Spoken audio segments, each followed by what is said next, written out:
প্রত্যেক দিনের মতো আজকে আবারও একটি রেসিপি নিয়ে আপনাদের সামনে হাজির হলাম। আজকে বানিয়ে নেব আমের আচার। আমের আচারটা একদমই তেল ছাড়া বানাবো, আর এইভাবে বানিয়ে সংরক্ষণ করে ফ্রিজে রেখে দিতে পারবেন 2 থেকে 3 মাস। বানানোর পদ্ধতিটাও খুবই সহজ, খুব কম সময়ে কোনো রকম ঝামেলা ছাড়াই তৈরি হয়ে যায় এই আচারটি। তো আচারটা আমি খুব কম পরিমাণেই বানাচ্ছি, তার জন্য এখানে আমি 4টে আম নিয়ে নিয়েছি। তো আমগুলিকে খুব ভালো করে ধুয়ে নিয়ে শুকিয়ে নিয়েছি। এখন আমগুলিকে গোল গোল করে কেটে নেব। তো কাটাটা আমি ব্যাক ক্যামেরায় কেটে নিয়ে ফিরে আসছি। তো ঠিক কীভাবে কাটবো সেটাও দেখিয়ে দিচ্ছি আপনাদের সাথে। তবে আপনারা আমগুলি আপনাদের পছন্দ মতন পিস করেও কেটে নিতে পারেন। তো আমগুলি কাটার পর আর ধুয়ে নিই, খোসাটা ছাড়িয়ে নেওয়ার পরও খুব ভালো করে ধুয়ে নিয়ে শুকিয়ে নিয়েছিলাম। তো এখন আমের মধ্যে দিয়ে দিচ্ছি 2 চামচ পরিমাণ ভিনিগার। তো এই ভিনিগারটি দেওয়ার কারণে আচারটি অনেক দিন পর্যন্ত সংরক্ষণ করে রেখে দেওয়া যায়, কোনো রকমভাবে খারাপ হয়ে যায় না। তো এখানে 2 চামচ পরিমাণ ভিনিগার দিয়ে দিলাম, আর তার সাথেই পরিমাণ মতন লবণ অ্যাড করে দিচ্ছি। তো লবণের পরিমাণ বা মিষ্টির পরিমাণটা আপনারা আপনাদের হিসাব মতো কম বেশি করে নিতে পারেন। আর দিয়ে দিচ্ছি এখানে 1 বাটি পরিমাণ চিনি। এখন সমস্ত উপকরণগুলিকে আমের সাথে খুব ভালো করে মেখে নেব। এই কাজটি আমি হাতের সাহায্যে করে নিচ্ছি, তাতে করে মাখাটা খুব সুন্দরভাবে হবে। আপনারা চাইলে চামচের সাহায্যেও করে নিতে পারেন।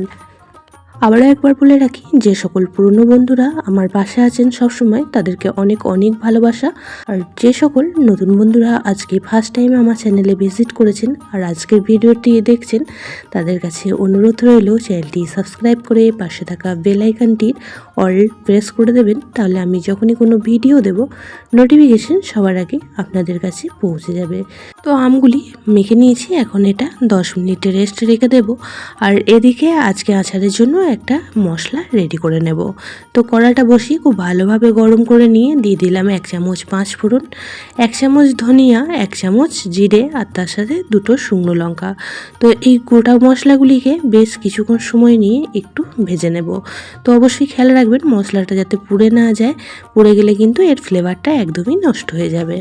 তো মশলাটা নামিয়ে নিয়েছি, আর ঠান্ডা হয়ে গেলে গুঁড়ো করে নেব। আর এদিকে যে আমটা মেখে রেখে দিয়েছিলাম, তো সেই আম মাখাটাই কড়ার মধ্যে দিয়ে দিলাম, আর সাথে বাটিটা ধুয়ে বেশ কিছুটা পরিমাণ জলও এখানে অ্যাড করে দিচ্ছি। তো বাটির মধ্যে অনেকটাই চিনি লেগে আছে, তার জন্য এখানে জলটা দিয়ে দিলাম।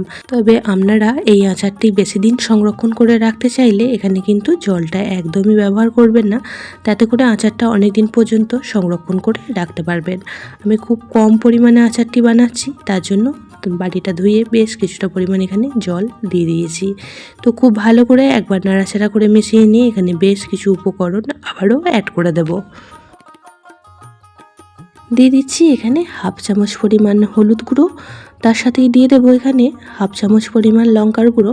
তো ঝালটা অবশ্যই আপনারা যেমন পরিমাণ মতন খাবেন সেই পরিমাণ মতন বুঝে শুনে দিয়ে দেবেন।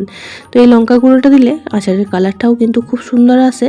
তো আপনারা চাইলে এই পর্যায়ে একটু কাশ্মীরি লঙ্কার গুঁড়ো ব্যবহার করতে পারেন। হলুদ আর লঙ্কা গুঁড়োটা দিয়ে খুব ভালো করে মিশিয়ে নিয়ে এখন ঢাকা চাপা দিয়ে দেবো, আর ঢাকা চাপা দিয়ে 2 থেকে 3 মিনিট সময় রান্নাটি করে নেব। তাতে করে এই আমটা খুব সুন্দরভাবে সিদ্ধ হয়ে যাবে। খুব সহজেই এই আচারটি তৈরি হয়ে যায় কোনো রকম ঝামেলা ছাড়াই। তাই অবশ্যই করে একবার এইভাবে আচারটি বানিয়ে ফেলুন, আর খেয়ে দেখুন দুর্দান্ত স্বাদের তৈরি হয়। তো 3 মিনিট পর ঢাকাটা খুলে নিয়েছি, আর আমগুলো দেখুন খুব সুন্দরভাবে সিদ্ধ হয়ে গিয়েছে। তো এখন গ্যাসের ফ্লেমটা লো টু মিডিয়ামে করে দিয়ে বেশ কিছুক্ষণ সময় ফুটিয়ে নেব। তো এই পর্যায়ে যে ভাজা মশলাটা তৈরি করে রেখে দিয়েছিলাম, সেখান থেকে 1.5 চামচ পরিমাণ ভাজা মশলা অ্যাড করে দিচ্ছি। সম্পূর্ণ মশলাটা ব্যবহার করিনি, কারণ আচারের পরিমাণটা অনেকটাই কম আছে। তো ওই মশলাটা আবারও পরে কোনো আচারের মধ্যে ব্যবহার করে নেব। মশলাটাও এখন উপর নিচ খুব ভালো করে নাড়াচাড়া করে মিশিয়ে নিচ্ছি, আর এই মশলাটা দেওয়ার কারণে আচারের ফ্লেভারটা কিন্তু খুবই সুন্দর আসে। এইভাবে না বানালে বুঝতেই পারবেন না।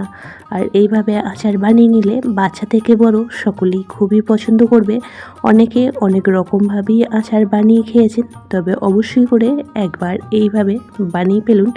আশা করছি সকলের খুবই ভালো লাগবে। এইভাবে কন্টিনিউ নাড়াচাড়া করতে করতে দেখবেন আচারের কালারটা একদমই সুন্দর এসে গিয়েছে। তখনই বুঝতে পারবেন আচারটা একদমই রেডি হয়ে এসেছে।